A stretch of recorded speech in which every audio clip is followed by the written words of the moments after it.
क्या गुस्से में पत्नी को एक थप्पड़ मार देना कानून की नजर में क्रूरता है या फिर इसे एक सामान्य वैवाहिक विवाद मान लिया जाएगा?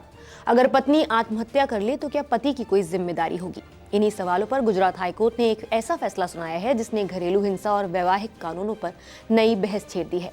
ये मामला 1996 का है। पति दिलीप भाई मंगला भाई वर्ली पर आरोप था कि वो अपनी पत्नी के साथ मारपीट और मानसिक प्रताड़ना करता था, जिससे तंग आकर पत्नी ने मई 1996 में आत्महत्या कर ली। आरोप ये भी था कि मायके में बिना बताए रुकने पर पति ने पत्नी को थप्पड़ मारा था और दोनों में अक्सर विवाद होते थे, जिन्हें आत्महत्या का कारण बताया गया। सेशंस कोर्ट ने 2003 में पति को दोषी ठहराते हुए भारतीय दंड संहिता यानी आईपीसी की धारा 306 यानी कि आत्महत्या के लिए उकसाना के तहत 7 साल और धारा 498A यानी पत्नी के साथ क्रूरता के तहत 1 साल की सजा सुनाई थी। पति ने इस फैसले को हाईकोर्ट में चुनौती दी। अपील पर सुनवाई करते हुए जस्टिस गीता गोपी की एकल पीठ ने कहा कि क्रूरता साबित करने के लिए लगातार और असहनीय उत्पीड़न के ठोस सबूत जरूरी हैं। एक अलग थलग घटना को क्रूरता नहीं माना जा सकता। कोर्ट के सामने ये तथ्य आया कि एक बार पत्नी बिना बताए मायके में रुक गई थी।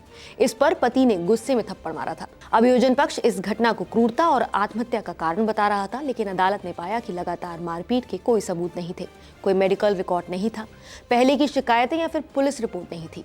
आत्महत्या और कथित उत्पीड़न के बीच सीधा कारण संबंध यानी एक प्रॉक्सिमेट नेक्सस साबित नहीं हुआ था। इन्हीं आधारों पर हाईकोर्ट ने पति को बरी कर दिया। आपको बता दें कि धारा 498A आईपीसी के तहत क्रूरता 2 तरह की हो सकती है। एक ऐसी शारीरिक या मानसिक प्रताड़ना जो पत्नी को आत्महत्या के लिए मजबूर करे और दूसरी दहेज की अवैध मांग के लिए उत्पीड़न। लेकिन अदालतों ने बार बार कहा है कि सामान्य वैवाहिक झगड़े क्रूरता नहीं होते।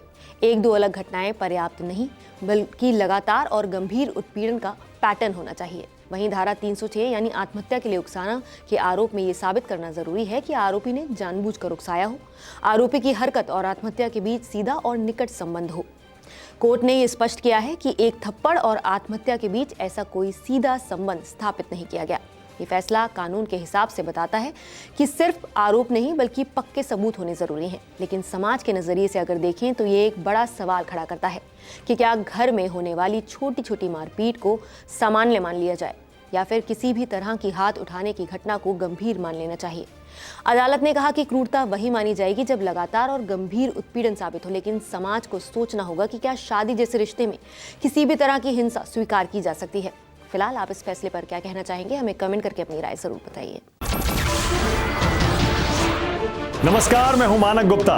अगर आपको हमारा ये वीडियो पसंद आया हो तो इसे लाइक और शेयर जरूर करें और हाँ, हमें सब्सक्राइब और फॉलो करना ना भूलें ताकि आप देश और दुनिया की कोई खबर मिस ना करें। तो जुड़े रहिए हमारे साथ और देखते रहिए न्यूज़ 24।